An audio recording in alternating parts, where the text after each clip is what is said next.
নোয়াখালীতে বিএনপির প্রতিষ্ঠাতা জিয়াউর রহমানের ৪৩তম শাহাদত বার্ষিকী উপলক্ষে আজ সকালে সাবেক সংসদ সদস্য মোহাম্মদ শাহজাহানের নিজ বাসভবনে আলোচনা সভা ও দোয়া মাহফিল পালিত হয়।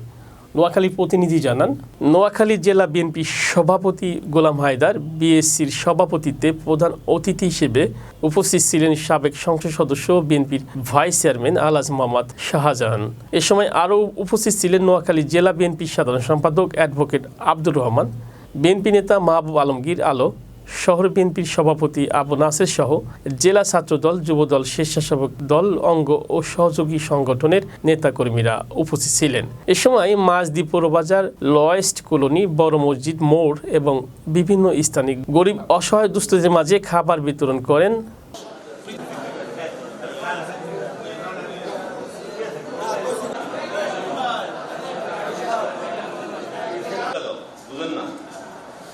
বিসমিল্লাহির রহমানির রহিম।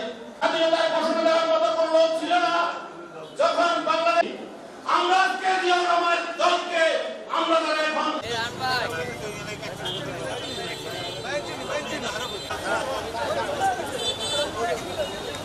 জাতিক বিমান আন্তর্জাতিক মানের সোনারগাঁ শিশুদের পুরস্কৃত করা ছাড়াও স্টেডিয়ামে